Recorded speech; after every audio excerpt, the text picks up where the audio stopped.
When Earth was banned from the Galactic Council, they didn't beg to return. They didn't surrender. They did something no one expected. They built their own empire. And now the Council is facing extinction. I, Ambassador Krill Nova, witnessed it all. The day everything changed began with arrogance and ended with the first tremors of a revolution no one saw coming. Order. Order in the Grand Chamber. High Counselor Vex Tara's voice boomed through the crystalline dome of the Galactic Council headquarters. Her seven-armed form towered over the assembly, violet skin pulsing with self-importance. We will now address Earth's petition for full Council membership. I shifted in my observation pod, grateful that my position as Ambassador Krill Nova granted me a perfect view. My sensory tendrils tingled with anticipation. After 300 cycles of watching these humans, I knew this session would be different. The human delegation sat relaxed in their section. Trade Minister Bryn Calloway, their chief representative, was actually smiling. Who smiles during a council judgment? The council has reviewed Earth's petition extensively, Vex Tara announced, primary arms gesturing dramatically. We have found their civilization wanting. Earth's technological advancement rate exceeds acceptable parameters. Your species is too unpredictable, too innovative, too dangerous.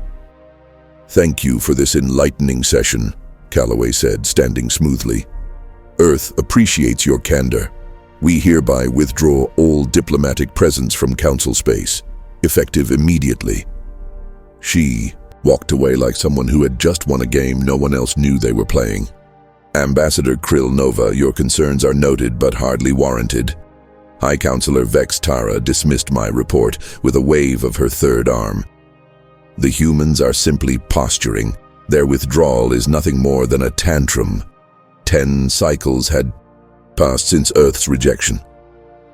10 cycles of watching pieces fall into place while the Council remained oblivious. I projected my findings onto the Chamber's main display. With respect, High Counselor, examine these trading patterns. In the past 3 cycles alone, human corporations have cancelled 90% of their contracts with Council worlds. But they haven't stopped trade. They've rerouted it. The display shifted to show commercial vessels swarming around previously unremarkable planets in the outer rim. Those systems are barely developed, Council member Zix Farah noted, leaning forward. Were barely developed, I corrected. Something changed about 2 cycles ago. Suddenly, these supposedly primitive worlds have state-of-the-art spaceports, standardized trading protocols, and the display showed a massive space station orbiting an outer rim planet. Its design was unlike anything in Council space. All clean lines and efficient beauty, and it was enormous. When did they build this? Vex Tara demanded, her skin pattern showing the first signs of concern. According to our intelligence, this station went from initial construction to full operation in under 60 days. The chamber erupted in dismissive laughter. Impossible, shouted a junior counselor. Such a structure would take at least 3 cycles to complete. Unless, Zix Farah interrupted thoughtfully, they had been preparing components in secret, storing them across multiple systems, waiting for the right moment. Like rejection from the Council, I finished. The laughter died quickly. There's more. I continued. Remember Trade Minister Calloway's comment about our trading algorithms? Look at these market projections. The display filled with complex economic models. Most counselors' eyes glazed over, but Zix Farah cursed softly. They've created a parallel economy, she whispered. All those years studying our trading systems, they weren't learning to join them. They were learning to compete with them, I said. And now they're offering better rates, faster shipping, and fewer restrictions to any world willing to trade outside Council jurisdiction. Vex Tara's skin darkened to deep purple. This is unacceptable. We must show them the consequences of Such defiance. I propose immediate sanctions. Already implemented, Junior Ambassador Rax Wendell announced, hurrying in. The humans, they're laughing at our sanctions. Literally. Their official response was a video of their trade ministry having what they call a party, celebrating with something called champagne. I accessed the video feed. There was Bryn Calloway raising a glass with her team. To the council, she toasted, that same knowing smile on her face. Thanks for giving us exactly what we wanted. What they wanted. Vextara's voice rose several octaves. This is absurd. No species wants isolation. Unless, I said slowly, the realization hitting me. Isolation from us was exactly what they needed to build something new. Something better. The chamber fell silent as another report flashed across the display. More trading posts appearing. Across the outer rim, more worlds signing exclusive deals with human corporations. And most alarming of all, a steady stream of our own citizens requesting travel visas to human space. They're not isolating themselves, Zixfera whispered. They're isolating us. I watched council members beginning to grasp what was happening. We had rejected humanity from our carefully controlled, tradition-bound society. In response, they had simply shrugged, smiled, and built their own. High Counselor, I said, my tendrils curling with resignation. I believe we have catastrophically misread the situation. The humans didn't want to join our empire.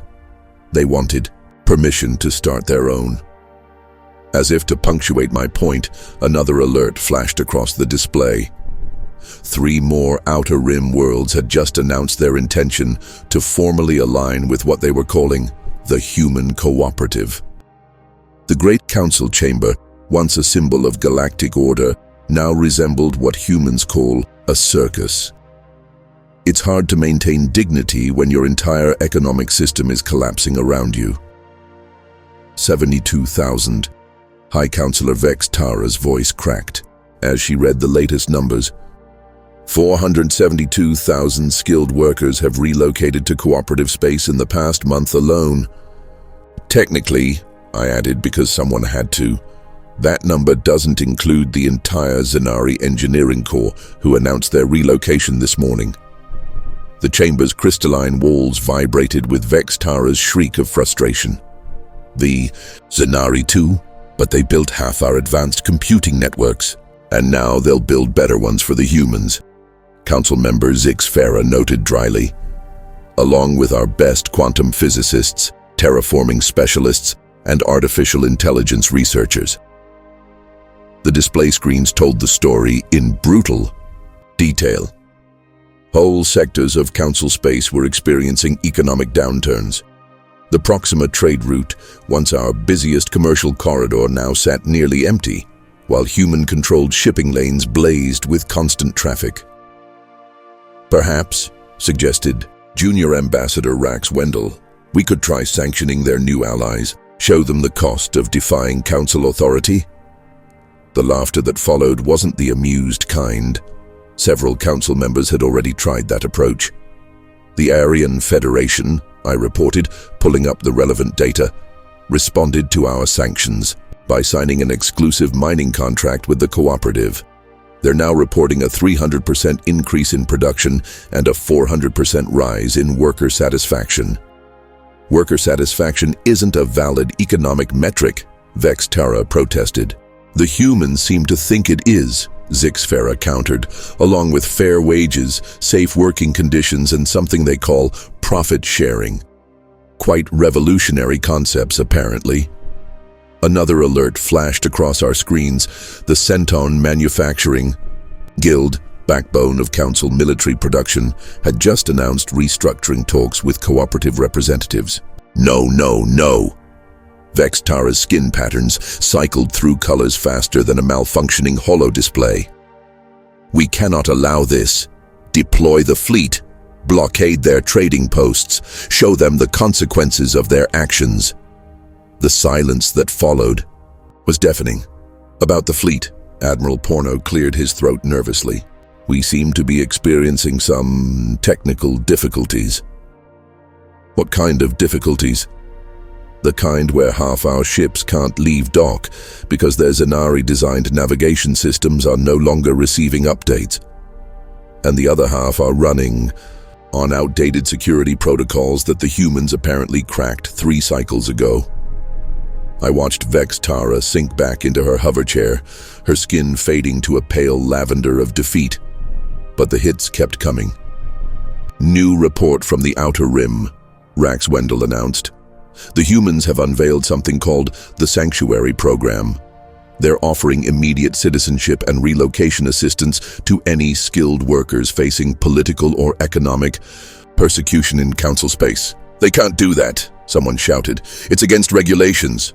"Actually," Zix Farah consulted her datapad, "according to the very laws we use to reject their membership, independent powers are free to set their own immigration policies. Rather ironic, isn't it?" The daily economic reports scrolled past. On the main display, Council shipping companies filing for bankruptcy, trading houses closing their doors. Even the prestigious Galactic Academy of Sciences had lost half its faculty to human research institutions. "Do you know what the humans call this?" I asked the chamber. "They call it brain drain. Rather apt, considering they're draining us of every brilliant mind we tried to keep under our control. Priority alert. Council security breach. Location: Grand Archives." The day the Council lost its last shred of relevance began with an announcement that made my sensory tendrils go numb. Trade Minister Bryn Calloway stood on the steps of their new headquarters, a stunning structure on Terra Nova that made our Council chamber look like a primitive cave dwelling. "Today," she declared to an audience of over 50 species, "the human cooperative becomes the United Systems Alliance. Our doors are open to all who share our vision of progress, innovation, and freedom." The Council chamber fell into stunned silence as we watched the broadcast. Behind Calloway stood representatives from former Council worlds, Outer Rim colonies, and even, most shockingly, 3 members of our own High Council. "Traitors!" Vex Tara screeched, her skin turning an unprecedented shade of pulsing white. "Zix Farah, how could you?" Our former Council member smiled that infuriating human-like smile. "How could I not? Look at what they've achieved in just 2 cycles." The display shifted to show their latest miracle. The dead world of Proxima B transformed into a garden paradise through their advanced terraforming technology. What took our best scientists 50 cycles to partially achieve, they had accomplished in less than 1. The terraforming technology alone, Zix Farah continued, has already restored 12 dead worlds to habitability. And unlike the Council, they share their innovations freely with all member worlds. "Freely," Vex Tara sputtered. "Nothing is free." "Another cosmic truth you failed to understand." Admiral Luna Chen stepped forward, her Earth fleet insignia gleaming. "Some things are worth more when shared." The next announcement hit like a quantum torpedo. The Alliance unveiled their planetary restoration initiative, offering free terraforming services to any world willing to leave the Council. The line of applicants formed before Calloway finished speaking. "This is economic warfare," Junior Ambassador Rax Wendell protested. "No," I corrected, watching celebrations erupting across former Council space. "This is revolution." The data streams told the story. Alliance worlds reported unprecedented prosperity. Their unified research networks produced innovations daily. Their trade routes hummed with activity, but most importantly, their people were happy. "Look at these migration numbers," I reported to what remained of the Council. "Even our own bureaucrats are defecting." Last week, the entire Department of Commercial Regulations resigned. They now run a simple trading post in Alliance space, processing more commerce in a day than they did in a year here. Vex Tara slumped in her chair as another alert flashed. the Galactic Bank announcing its relocation to Alliance space. "How?" she whispered. "How did they build all this so quickly?" "Because," came a voice from the entrance. Ambassador Sarah Chen, Earth's last diplomatic contact with us, stood there with an almost pitying expression. "We never wanted your empire. We wanted to show the galaxy a better way. You gave us the perfect opportunity when you rejected us." She placed a data crystal on the central podium. "Our final diplomatic note. The Alliance extends an open invitation to any Council world willing to embrace change. No conditions except basic human rights and fair trade practices." "You planned this," I realized, my tendrils curling in amazement. "All of it. Let's just say," she winked, "rejection from your council was the best thing that ever happened to Earth. Sometimes the greatest success comes from being told no." As she turned to leave, I called after her. "Why tell us now?" "Because," she looked back with that trademark human smile, "the game's already over. You just didn't know you were playing." Final emergency broadcast, recorded by former Ambassador Krill Nova. "This may be my last report. Not because anything bad has happened, rather, there's no council left to report to." It ended with High Councilor Vex Tara's final act of desperation, launching what remained of the Council fleet against the Alliance's main trading hub. The mighty armada of 37 partially functioning ships dropped out of hyperspace near New Terra Hub. Admiral Luna Chen's response? She invited them to dock. "Your ships look like they need maintenance," she said over an open channel. "We'd be happy to help. Our repair facilities are open to all vessels, regardless of political affiliation." Instead of destroying the Council ships, Alliance engineers upgraded them, including permanently configuring their weapons for defensive operations only. "Consider it our gift to galactic peace," Calloway announced cheerfully. The revolution ended not with a bang, but with complimentary maintenance service and an invitation to join the next Alliance Trade Conference. The humans had a saying, "Living well is the best revenge." But they proved something more profound. Helping your enemies live better is the greatest victory of all. This is former Ambassador Krill Nova, signing up for my first Alliance trading license.